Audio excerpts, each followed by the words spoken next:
हमारे द्वारा इसके लिए समय समय पर आंदोलन किया जा रहा है। हमारे 4 गांव में समाज के सभी बंधुओं को जोड़ते हुए उस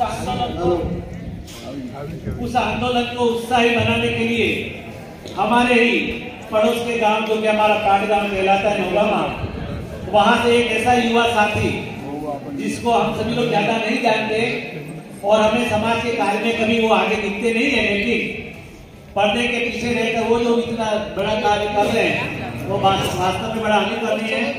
विगत 12 महीनों से समय शिखर बचाओ आंदोलन जो चल रहा है उसमें केंद्र से जो हमारा युवा संगठन है उससे बराबर तारतम्य संबंध बनाए होते हुए हमारे भाई श्री भरत जी गांधी नौगामा जो कि निरंतर अकेले ही संघर्ष के लिए आगे लड़ते जा रहे हैं और समाज का इसको सम्मान प्राप्त हो रहा है। सभी लोग ताली बजाएं कि भाई अशोक भरत जी है वो विगत कई समय से समय शिखर विश्व जैन संगठन के प्रतिनिधि के रूप में वो पूरे वागड़ क्षेत्र का प्रतिनिधित्व करते हुए इस आंदोलन को केंद्र तक पहुंचाने का प्रयास कर रहे हैं। प्रत्येक गांव में जाकर लोगों में चेतना जगाना, सभी प्रकार के ज्ञापन आदि देना, बहुत सारे कार्य इसमें होते हैं और उन्होंने सारा काम अपने निजी खर्चों से अब तक किया है। तो हमारे कुछ भामाशाहों ने भी इनको सम्मेलन प्रदान करते हुए समय समय पर उन्हें आर्थिक सहयोग भी प्रदान किया है। उन सभी भामाशाहों के प्रति हम अपना आभार व्यक्त करना चाहेंगे। आने वाली 11 दिसंबर को बांसवाड़ा में जिला स्तर पर और केंद्र स्तर पर दिल्ली में एक महारैली का आयोजन किया जा रहा है और उस रैली के माध्यम से पूरे प्रशासन को, केंद्र प्रशासन को एवं राज्य प्रशासन को समय शिखर बचाओ आंदोलन के संबंध में जो ज्ञापन दिया जा रहा है उसके कार्यक्रम की कार्य योजना बन रही है, उसकी संक्षिप्त जानकारी भाई श्री भरत जी हम सबके बीच में यहाँ पर रखेंगे। 5 मिनट के लिए हम आप सबका समय चाहेंगे। उसके बाद हमारे शांति विधान पूजन की जो 108 मंत्रों के द्वारा यहाँ पर जाप होगा, उसके बाद हवन होगा। सभी लोग इसमें समय प्रदान करें। माताओं बहनों, एक बार मैं एक सम्मेलन शिखर के लिए जयकारा लगाने के लिए बोलूंगा आपसे। बोलो सम्मेलन शिखर सिद्ध। जैसा कि आप सबको विदित है, केंद्रीय वन मंत्रालय और झारखंड सरकार ने श्री सम्मेलन शिखर को पर्यटन क्षेत्र और वन्य अभ्यारण्य क्षेत्र घोषित कर दिया है। ये मेरे पास गजट है। ये गजट 2 अगस्त 2019 को जारी हुआ था, जिसमें लिखा गया है कि मधुबन और पारसनाथ झील वन्य अभ्यारण्य क्षेत्र का एक भाग जैन तीर्थ माना जाता है। अब आप मुझे ये बताइए, एक भाग जैन तीर्थ माना जाता है कि क्या डेफिनेशन है? वो तो अनादिकाल से था, है और रहेगा। माना जाता है यह लिखकर बहुत बड़ी साजिश है, इसे आप गंभीरता से लें, ठीक है। दूसरा, 33.47 किलोमीटर की रेडियस वाला पर्वतराज जिसका कण कण पावन है,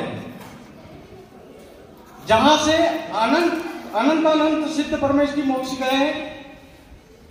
भूतपूर्व में 2424 तीर्थंकर मोक्ष गए, वर्तमान में 20 तीर्थंकर मोक्ष गए और भविष्य में अनंत 24 तीर्थंकर मोक्ष जाएंगे। ऐसी पावन भूमि को वन्य क्षेत्र का एक भाग माना जाता है, यह लिखकर हमारी स्वतंत्र पहचान पर प्रश्न चिन्ह लगा दिया है। दूसरा, एक गंभीर विषय हमारे संज्ञान में आया है कि विनोबा भावे यूनिवर्सिटी रांची के प्रशांत मिश्रा की टीम जो है वो पिछले 40 वर्षों से सिर्फ सम्मेलन शिखर पर रिसर्च कर रही है और रिसर्च में उन्होंने पाया कि वहां पर पेड़ों का अवैध कटान हो रहा है, कीमती पत्थरों का अवैध खनन हो रहा है, जिस वजह से पारसनाथ टोक अपनी जगह से 4 इंच दबी है। यह आपको पता नहीं होगा। अब आज अवैध खनन की वजह से 4 इंच दबी है। अगर इसी तरह अवैध खनन होता रहा तो पारसनाथ टोक का क्या होगा, आप सोचिए। दूसरा, इसको पर्यटन क्षेत्र घोषित कर दिया है।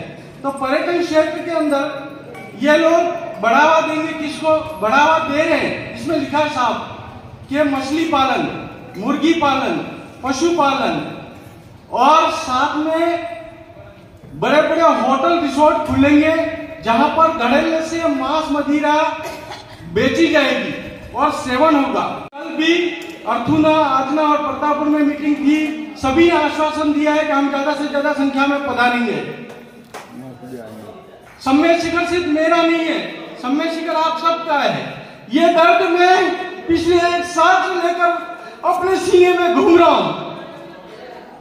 सम्मेलन शिखर के लिए मुझे 1 साल से लड़ते लड़ते 1 साल हो गया। मैं अपने निजी खर्चे से सभी को जगाने का प्रयास कर रहा हूं। इसलिए आपसे एक बार और अनुरोध करूंगा कि आप ज्यादा से ज्यादा संख्या में पधारें। दूसरा, मैं आपसे अंतिम एक बात कहूंगा कि जिस तीर्थ की वंदना से पशु और नरक गति नहीं होती, उस तीर्थ की रक्षा के लिए आप जो उपक्रम करेंगे उसका पुण्य फल क्या होगा सोचिए। दूसरा, अगर आपके प्रयासों से तीर्थ सुरक्षित हो जाता है तो उसके आगामी भविष्य में जितनी भी वंदनाएं होंगी उसका पुण्य भी आपको लगेगा। दूसरा, मैं आपको ये 15 जनवरी को वहां हर समय कार्यक्रम होता है, अजैन लोगों का मेला लगता है। ये देखिए आप, इन लोगों ने मनोरंजन का साधन बना दिया है, इनके लिए हिल स्टेशन बन गया है।